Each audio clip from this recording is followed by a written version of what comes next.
চলতি মাসের প্রথম ১৭ দিনে দেশে এসেছে ১৩৫ কোটি ৮৭ লাখ মার্কিন ডলার রেমিটেন্স।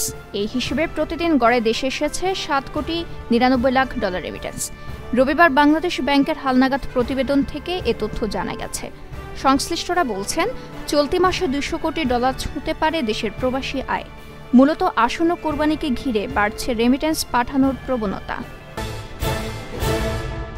মাছের সুষ্ঠু প্রজনন, উৎপাদন বৃদ্ধি, সামুদ্রিক মৎস্য সম্পদ সংরক্ষণ এবং টেকসই মৎস্য আহরণের জন্য আগামীকাল সোমবার থেকে ২৩ জুলাই পর্যন্ত মোট ৬৫ দিন বাংলাদেশের সামুদ্রিক জলসীমায় সব ধরনের মৎস্য আহরণ নিষিদ্ধ থাকবে।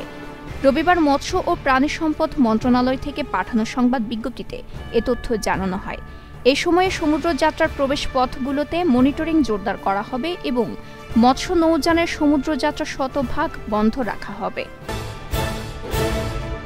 চলতি বছর এসএসসি ও সমমান পরীক্ষায় পাশ করা শিক্ষার্থীদের একাদশ শ্রেণীতে ভর্তি কার্যক্রম আগামী ১৫ জুলাই থেকে শুরু হবে, যা চলবে ২৫ জুলাই পর্যন্ত। আর ক্লাস শুরু হবে ৩০ জুলাই থেকে। এবারও শিক্ষার্থীদের ফলের ভিত্তিতে ভর্তির আবেদন করতে হবে অনলাইনে। আগামী ২৬ মে থেকে ১১ জুন পর্যন্ত শিক্ষার্থীরা অনলাইনে আবেদন করতে পারবেন। আন্তঃশিক্ষা বোর্ড সমন্বয় কমিটির ভর্তির এক বিজ্ঞপ্তিতে এ তথ্য জানিয়েছে। ২০১৯ সালের তুলনায় এবার উপজেলা চেয়ারম্যান প্রার্থীদের আয় বেড়েছে ১৪০%, সম্পদ বেড়েছে ২৩১%। এছাড়া আগের তুলনায় ৩ গুণ হয়েছে কোটিপতি প্রার্থীর সংখ্যা। এমন তথ্য তুলে ধরা হয়েছে টিআইবির সংবাদ সম্মেলনে। রবিবার সম্মেলনে বলা হয়, কোথাও কোথাও এমপিদের সম্পদ বৃদ্ধিতে পেছনে ফেলেছেন চেয়ারম্যান ও ভাইস চেয়ারম্যানরাও। এবার নির্বাচনে অংশ নেওয়া প্রার্থীদের মধ্যে ৭১% প্রার্থী ব্যবসায়ী।